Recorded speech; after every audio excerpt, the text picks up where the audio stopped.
Street art is lots of things, actually. It has its roots in that kind of New York hip-hop graffiti movement of the 1980s. And street art is a kind of evolution from that, which takes in all sorts of other disciplines, such as sculpture, installation, painting even, using acrylics and oils, all sorts of things that have come away from just the aerosol can, which is what pure graffiti is. The film is the story of what happened when this guy tried to make a documentary about me, but he was actually a lot more interesting than I am, so now the film is kind of about him. This guy was Terry Goetta,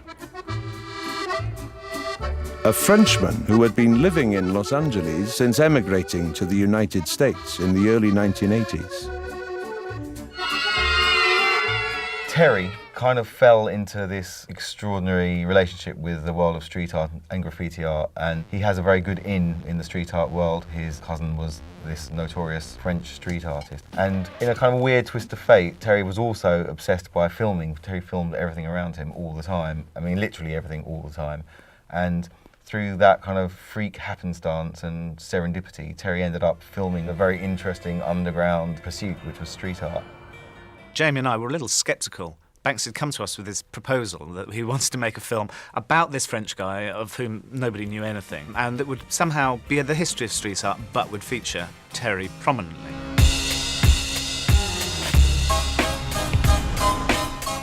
Banksy is a street artist who achieved notoriety through his work in London mostly, but all around the UK. He did stencils, which were often a very clever play on familiar imagery, with a satirical, often political slant to it, and he's famously anonymous as well.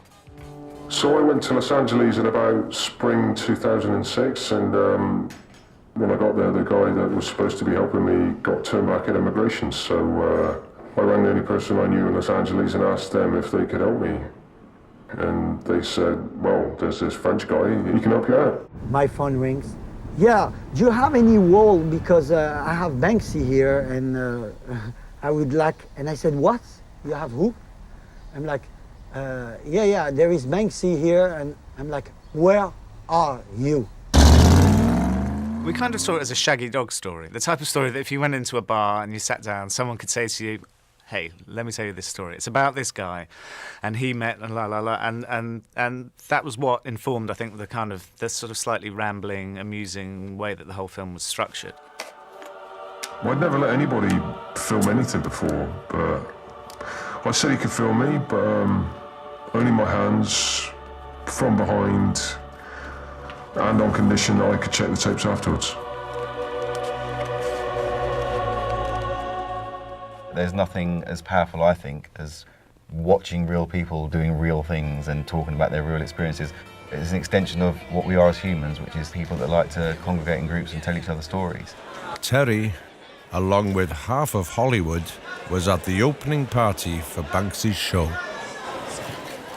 It was an even bigger star, however, who provoked the real sensation. Banksy had camouflaged his rented elephant with 12 litres of children's face paint, in an apparent statement about how easy it is to ignore the things right in front of us.